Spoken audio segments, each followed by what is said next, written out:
नमस्कार मित्रांनो, मी राजेश आपले पुन्हा एकदा स्वागत करतो आजच्या आपल्या या कथेत। पाठीमागच्या कथेत आपण पाहिले की मॅक्सने अक्षदाची पुची कशी झवून पार लाल केली होती। म्हणून अक्षदाने तिच्या सुजलेल्या पुचीला थोडा आराम मिळावा म्हणून त्यांच्याकडे थोड्याशा विश्रांतीची मागणी केली व म्हणाली, तुम्ही जर मला थोडीशी विश्रांती घेऊ दिली तर मी अजूनच जोशात तुमच्या बुल्ल्यांचे पाणी बाहेर काढील आणि तुम्हाला अजून जास्त मज्जा देईल। आता पुढे त्या तिघांनाही ते पटले। तिघांनी एकमेकांकडे बघून काहीतरी इशारा केला। तेवढ्यात निक उठला व त्याने खाली रिसेप्शनला कॉल करून काहीतरी ऑर्डर केले। 5 मिनिटांनी वेटरने रूमची बेल वाजवली। निक धावतच दरवाजाकडे गेला आणि वेटरच्या हातातून एक बॅग घेतली व ती समोर टेबलवर आणून ठेवली। सॅमने बॅगमध्ये हात घालून त्यातून एक इम्पोर्टेड वाईनची बॉटल बाहेर काढली। त्याने 4 पेग बनवले। तशी अक्षदा पीत नव्हती, पण तिला आता समजले होते की हे लोक दारू पिऊन आता तिला पहिल्या राऊंडपेक्षाही जबरदस्त झवणार आहेत। म्हणून तिनेही तो पेग घेतला आणि एका झटक्यात टॉप टू बॉटम संपवला। 10-15 मिनिटांमध्ये त्या चौघांनी एक बॉटल संपवली। चौघांनाही थोडी थोडी नशा व्हायला लागली होती, पण त्यात अक्षदाला सवय नसल्याने तिला ती वाईन जास्त झोंबली होती। मॅक्स, सॅम आणि निक हे तिघेही सोफ्यावर शेजारी शेजारी बसले होते आणि अक्षदाला वाईन चढल्यामुळे ती दुसऱ्या राऊंडसाठी लगेच तयार झाली होती। तिने एक एक करून त्या तिघांचे बुल्ले तोंडात घेऊन चोखायला सुरुवात केली। थोड्याच वेळात तिघांचे पण बुल्ले कडक होऊन सलामी द्यायला लागले। तेवढ्यात निकला काहीतरी सुचले आणि त्याने उठून टेबलवरच्या बॅगमधली दुसरी वाईनची बॉटल बाहेर काढली। त्याने आपला पूर्ण बुल्ला वाईनमध्ये भिजवला आणि मग तो अक्षदाच्या तोंडात दिला। त्याला असे करताना पाहून सॅम आणि मॅक्सने पण आपले बुल्ले वाईनमध्ये भिजवायला सुरुवात केली। बराच वेळ हाच क्रम चालू होता। ते तिघेही आपले बुल्ले वाईनमध्ये भिजवायचे आणि अक्षदा त्यांना प्रेमाने पूर्ण चाटून घ्यायची। त्यामुळे आता अक्षदाला वाईन अजूनच झोंबली। मग अक्षदाने त्या तिघांच्या हाताला पकडले व त्यांना बेडकडे घेऊन गेली। अक्षदा आता पूर्ण नशेत होती। अक्षदाने सॅमला बेडवर ढकलले तसा सॅम आपला बुल्ला वर छताकडे करून बेडवर पडला। अक्षदाने आपले दोन्ही पाय सॅमच्या कंबरेभोवती ठेवले आणि खाली बसून सॅमचा बुल्ला तिच्या पुचीवर ठेवला व आपले कंबर गोल गोल फिरवून सॅमचा पूर्ण बुल्ला पुचीत घालून घेतला।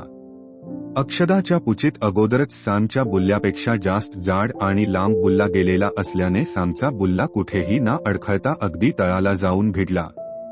अक्षदा खूप मस्तीत येऊन आपली गांड गोल गोल फिरवून सॅमच्या बुल्ल्यावर जोर जोरात उड्या मारत होती आणि मज्जा घेत होती। आता मॅक्स अक्षदाच्या समोर आला व त्याने आपला बुल्ला तिच्या तोंडात दिला। अक्षदा पण मॅक्सचा बुल्ला तोंडात खोलवर घेऊन चोखत होती। सॅम अक्षदाची पुची खालून खपाखप झवत होता व त्याचबरोबर तिचे आंबे तोंडात घेऊन मस्त चोखत होता।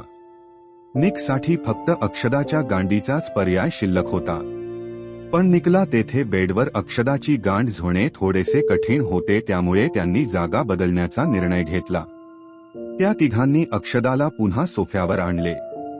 अगोदर सॅम सोफ्यावर झोपला। अक्षदा सॅमवर चढली व अक्षदाने पुन्हा त्याचा बुल्ला आपल्या पुचीवर सेट केला। सॅमने पण एका झटक्यात त्याचा बुल्ला अक्षदाच्या पुचीत आरपार केला। अक्षदाच्या तोंडून एक मादक आह बाहेर पडली। तोच समोरून उभा असलेल्या मॅक्सने त्याचा बुल्ला अक्षदाच्या तोंडात कोंबला। आता सॅमने आपल्या दोन्ही हातांनी अक्षदाची गांड ताणून धरली आणि निकसाठी अक्षदाच्या गांडीचे भोक उघडे केले। निकने पण आपला बुल्ला थोडासा थुंक्याने ओला केला आणि नेम धरून अक्षदाच्या गांडीवर ठेवला। निकने एक जोरदार धक्का देत त्याच्या बुल्ल्याचे टोक अक्षदाच्या गांडीत सारले। पाठीमागून धक्का पडताच अक्षदा थोडी पुढे सरकली, त्यामुळे मॅक्सचा अर्ध्यापेक्षा जास्त बुल्ला अक्षदाच्या पार घशापर्यंत घुसला। आता निक जोर जोरात अक्षदाची गांड झवत होता, त्यामुळे सॅमचा बुल्ला अक्षदाच्या पुचीत आपोआप आत बाहेर होत होता। पूर्ण रूम पच पच थप थप अशा आवाजांनी भरून गेला होता। अक्षदा ही वाईनच्या नशेत जबरदस्त झून घेत होती। मधून मधून अक्षदाच्या तोंडून निघणाऱ्या मादक आवाजांमुळे तिघेही जोशात येऊन ताबडतोड पद्धतीने अक्षदाची झवाझवी करत होते. 15 मिनिटांनंतर एकाएकी अक्षदाचे संपूर्ण अंग थरथरायला लागले आणि अक्षदाच्या पूचीने आपले पाणी सोडले. आणि आता ती आपल्या तिन्ही भोकांमध्ये मॅक्स, सॅम आणि निकच्या बुल्ल्यांची मज्जा घेत निवांत पडली होती. थोडा वेळ तसेच झुल्यानंतर निकने आणि मॅक्सने आपापली जागा चेंज केली. आता मॅक्सने आपला बुल्ला अक्षदाच्या गांडीत ठोकला आणि निक आता त्याचा बुल्ला अक्षदाच्या तोंडात देत होता. ते तिघेही आता अक्षदाला बदलून बदलून झवत होते. अक्षदाची गांड आणि पुचीचे तोंड पूर्ण खुलले होते. ते बुल्ला बाहेर काढल्यानंतरही तसेच उघडे राहत होते. थोड्या वेळानंतर सॅमने आपले सर्व बी अक्षदाच्या पुचीत खोलवर सोडले आणि तो बाजूला झाला.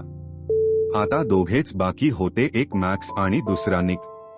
दोघांचे पण बुल्ले एकापेक्षा एक जाड होते. सॅम बाजूला झाल्यानंतर त्या दोघांनी अक्षदाला पुन्हा बेडवर नेले व मॅक्सने अक्षदाला बेडच्या कडेला गुडघ्यावर वाकवले व स्वतः बेड खाली उभा राहून त्याचा तो लांब लचक बुल्ला अक्षदाच्या गांडीत घातला.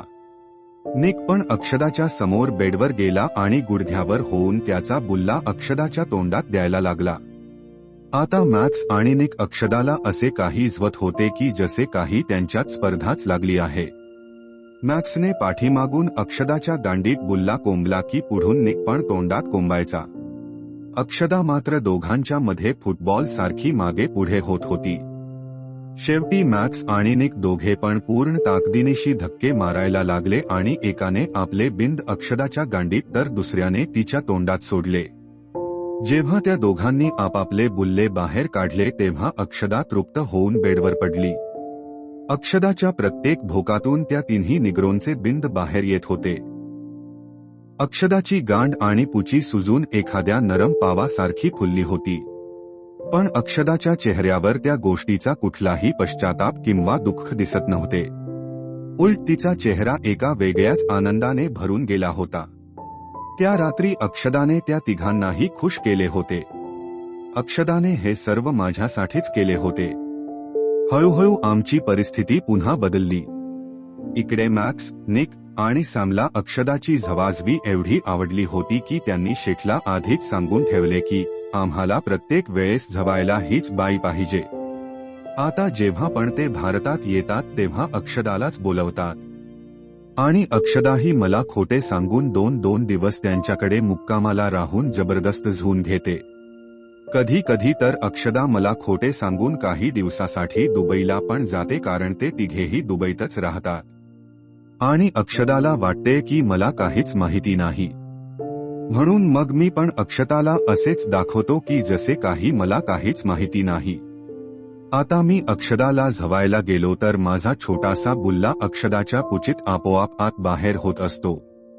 पण एक मात्र खरे आहे की अक्षदा त्यांच्या मोठमोठ्या बुल्ल्यांनी झवून घेऊन अजूनच मादक दिसायला लागली आहे. तर मित्रांनो, अशी होती माझ्या आयुष्यातली एक कहाणी. तुम्ही ही कथा ऐकून खुश झाला आहात की नाही हे मला कमेंटमध्ये जरूर सांगा. तसेच आपले चॅनल सबस्क्राईब करून आपल्या या छोट्याशा चॅनलला सपोर्ट नक्की करा व त्याचबरोबर बेल आयकॉन दाबून पुढे येणाऱ्या नवनवीन कथांचे अपडेट्स तुमच्या मोबाईलवरती मिळवा.